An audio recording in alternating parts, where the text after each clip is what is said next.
Something else that really gripped the nation's attention came on Friday, and it had to do with the reforms in the police sector.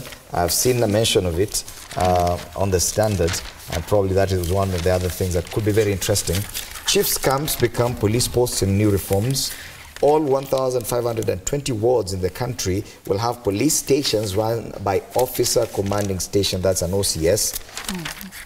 Each constituency will now have a police division served by a sub-county police commander, formerly known as the OCPD. Police officers and prison warders to receive housing allowances from December, 400 senior officers to be redeployed, and of course 24,572 administration police officers to join regular police to form that one unit called General Duty Unit. Plus, the biggest discussion up till now is the color of the police uniform and the design of it. I would like to hear your comments in relation to this, including the financial burden, that because it has a huge financial implication. Coming at this time when even we are suffering, we don't know where the revenues will come through. Do you think this kind of reform was timely?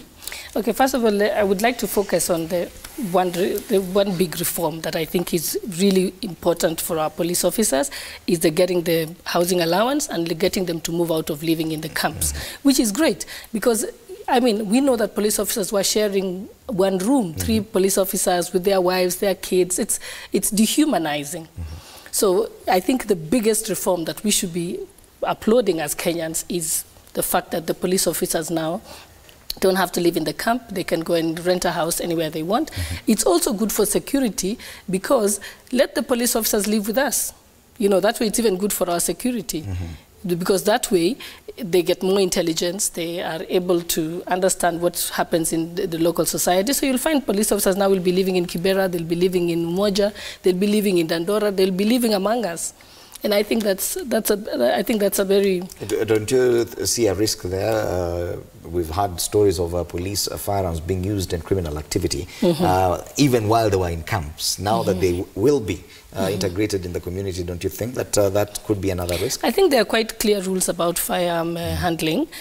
Police officers are required actually to surrender to the nearest police station their firearm if they're going to take a matatu to go home and so on. So there would be no risk of them carrying a firearm inside their homes. Yeah, because there's regulations about that. So that should be okay. And anyway, any police officer who's using their firearm for, you know, for robberies, I mean, they are required to account for each and every ammunition that they have. So I think it's just tightening the rules. It is a lesser risk. It's a lesser risk, yes. Any highlight from these many reforms? These main reforms, one thing that I really think I miss in all this is an attempt to reform the attitude, the mindset, the work ethics of the police. I think following devolution, I was part of a program we created at Jomo Kenyatta University of Agriculture and Technology, and we were trying to retrain the police on how to integrate themselves in this devolved system and how to integrate with the community. You know, for many years in Kenya, when at the sight of a policeman, people see danger instead of protection and safety. And I think, to me, this would be one of the greatest agenda that I would have seen, wanted to see furthered, so that regardless of wherever they are, when I see a policeman, then, or a woman, I see protection, I see a friend, I see somebody who is there to cover me and make me safe. That's one point. Number two, the concept of merging some of these units may be good, because I think, again, we have had so many units, the administrative, this, and then sometimes somebody does something wrong, but because, like on the case of traffic, because this is not a traffic police, there is nothing they are able to do about it, and I don't think that is right. So to some extent, merging them to perform similar duties may be good, except the question is, are they all empowered and capacity built to do it professionally? Because again, those who have not been doing a particular line, I am not very certain whether they have the same skills, training and knowledge they need to perform in that area. Notwithstanding, with all the due respect, I think, to be honest, with the reigning financial situations in Kenya, I really don't think uniform change should have been such a priority. Because, to be honest, I think our police, as we have always called them, the blue guys, they look nice in the current uniform. And this other one, the color and the design is really... You're not impressed. I would have been much happier if the police, if I was told to spend money on police, I would put body cameras on all of them. Yeah, because that's going to stop the corruption. Yes. Because let me tell you, the police officers, if you look at on a Saturday night, they are somewhere in Westlands picking all the kids who are coming out of the clubs at night, and you wonder, they're not really doing their work, and all they want is bribes. It's not... It's not, they don't really take care of our security at all. And I've never met a police officer who's not trying to get a bribe from somebody, believe me, all the time. So first of all, what we should be changing about our police is, please, can they just do their work? Stop asking for bribes. Every time they flag down a car, it's not to stop the person from committing an offense. It's just to ask for money. And that's something we don't talk about as Kenyans. What do you think generally about in fact, actually, when I look at a policeman, they harass people. That's all they do. What do you think about the uniform? The new uniform? It's a strange color. What about the design? Do you think we would have done better? I haven't seen the full design, but I know that the color is, you know, it must be it's shocking blue, right? It's unlike Kenya. At least there's a photo on page 15 of the Standard, and this was at the launch. Yeah. Even with regard to the design itself, do you think we would have done better? Not just picking. Is it different from the usual uniform? Yeah, there's a huge difference. No, the color is different, but I can't see whether the design is different or...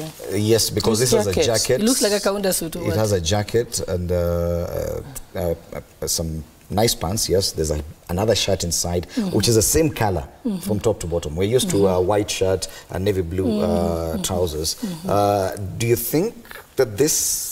Because generally everyone has been criticizing this color, and I'm just trying to gauge from you, do you think the color is the biggest problem with this uniform? Yeah, I'm not worried about the color or too much of the uniform. What I'm interested in is changing the mindset of police officers so that they become people who protect us and not people who harass us. That they become people who carry themselves with pride and don't ask for bribes at every stop, whichever in every color place. they wear. Whichever color is not an issue. I think the issue should be, can we change the police officers? But I have an not issue with the color. Because look, we were, I think I read some argument, like the colors that we've been using as the colonial mentality. But this one is also looking almost exactly like the Chinese and the Rwandese. So if we are having a problem with the colonial color, then I expected Kenya to come up with something which is not resembling any other person in any other part of the world.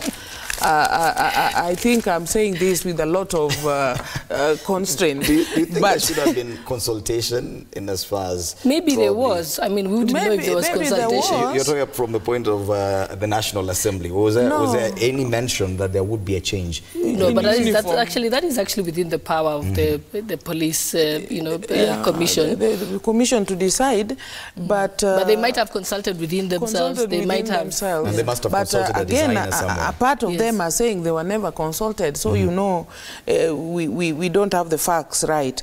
But the first uniform they had, they weren't consulted either. Yeah, which is fine. But what is the issue about this? You know, overall change. The millions, I believe we have great numbers of police officers in this country.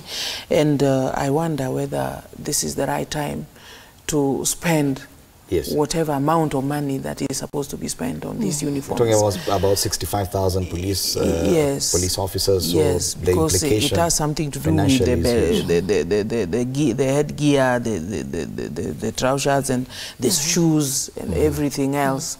I think we needed to and I mean, I think well. one of the things is I hear this were made at NYS, isn't it? I have no idea I where they were think from. I think there was a move to ensure that the uniforms could now be tailor-made produced locally, which I think is a great step. If they are being produced at NYS, then I'm even happy about that, because then our children are getting employed. You know, it's the money is coming back into the country. Yes, but general opinion from many Kenyans that I've seen on Twitter, that color.